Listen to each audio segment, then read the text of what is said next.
I had. Yes, Martin's here with us now. Can I just say, yesterday, Hello. at the end of it, when we were talking about you coming on yesterday, and I started playing some of your songs to Kat, and I was dancing around the studio.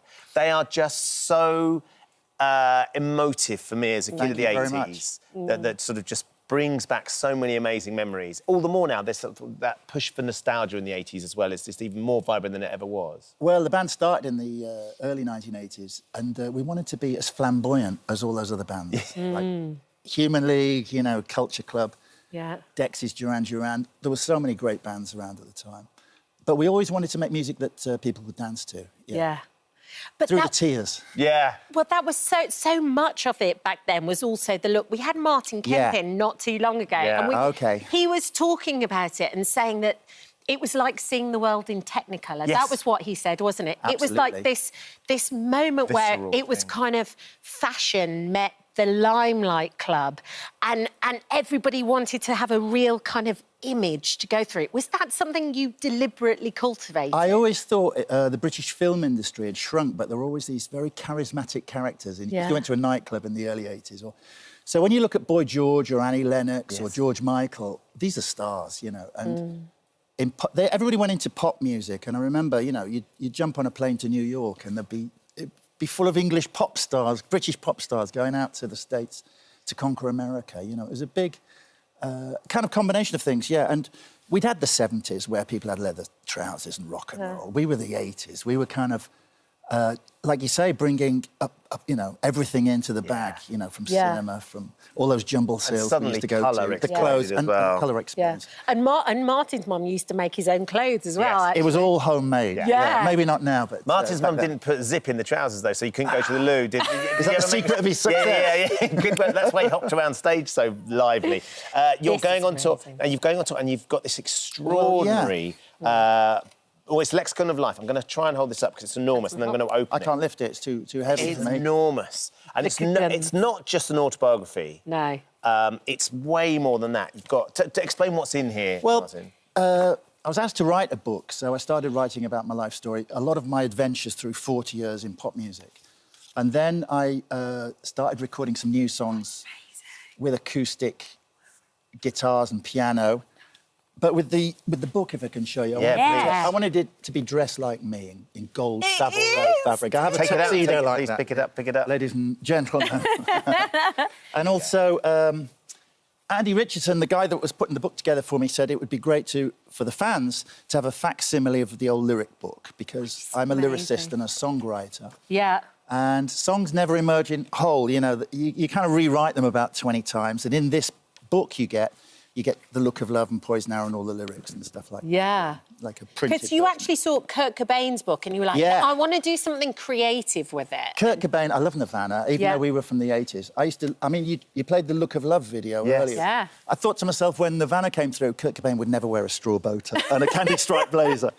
But it was kind of interesting, Kurt Cobain's book, where you went inside his mind and, you know, how he put his music together. So...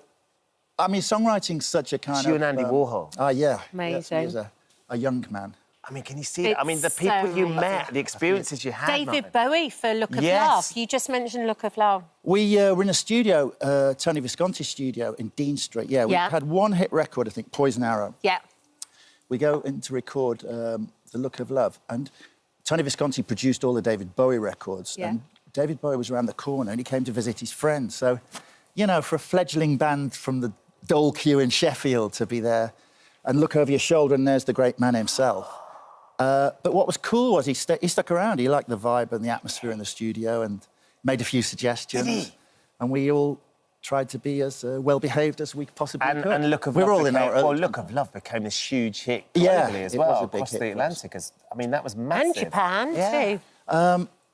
All these years on, it is lovely to get on the stage and to be able to perform your hits, you know. Yeah. And Look of Love, it was a very big international hit for us, so, yeah.